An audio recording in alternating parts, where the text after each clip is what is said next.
Hey guys, it's Ro. I wanted to make a video because I got so many questions about the candy melts that I use on my show Nerdy Nummies. I have been using candy melts for many years, and here are a few from my personal collection, and I wanted to give you some more information about them. The first thing that you should know are that candy melts come in a ton of different colors, way more colors than I have here. These are just the ones I had handy.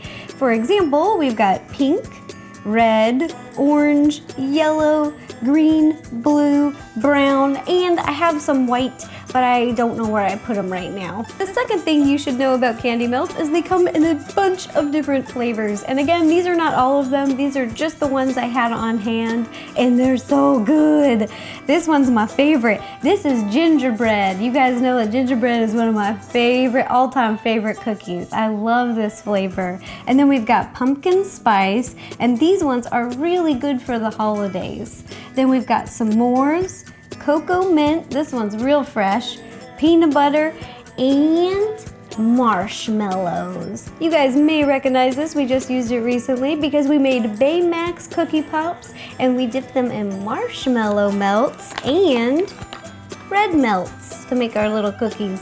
One of the most frequently asked questions I get when I'm making cake pops or cookie pops is, how do I get my candy melts to be as smooth as yours? Because when I'm making them, they're a little too thick or clumpy, and that is a really good question, and it's something I've actually never answered before, so I'm gonna show you how to do it.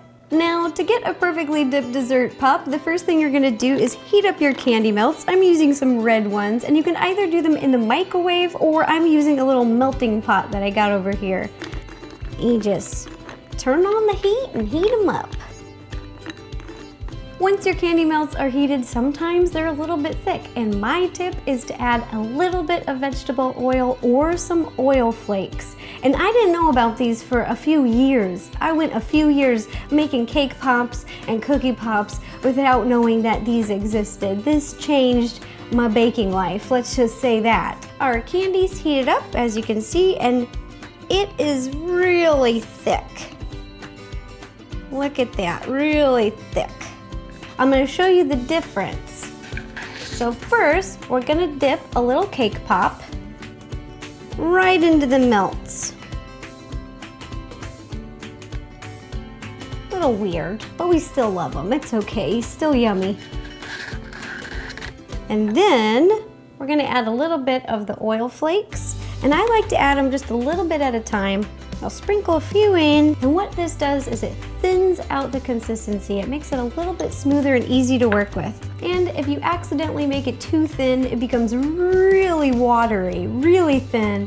That's okay, because you can just add some more candy melts to it and it will thicken it up again.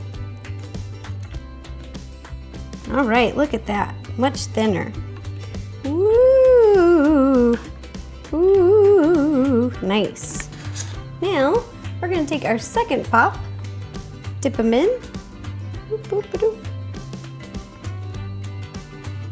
and let the excess drip off. Oh, that's so smooth, look at that. And that makes it a lot smoother and easier to work with.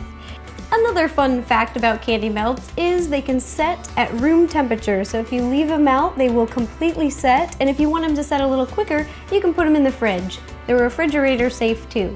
Another question I've been getting is, what do you do with all of the extra candy melts? Do you throw it away? Can you use it again? And the answer is no, I don't throw it away. And yes, you can reuse it because candy melts are reheatable. And that's one of the things I really like about them. So what I do is I remove it from the heat, let it completely set, and then I like to break it apart into small pieces and store it in a tight plastic bag. And you can store it at room temperature, you can put it in your cupboard, and then whenever you do another project, you can just use it again.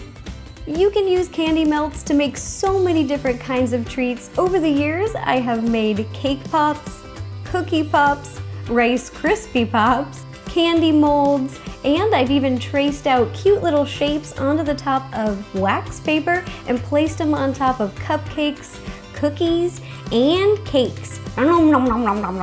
You can also drizzle them over fruit or pretzels. I've done that too. Alright, I hope you guys found this video helpful about candy melts. I'll be making more videos in the future. Thanks for watching. Bye bye!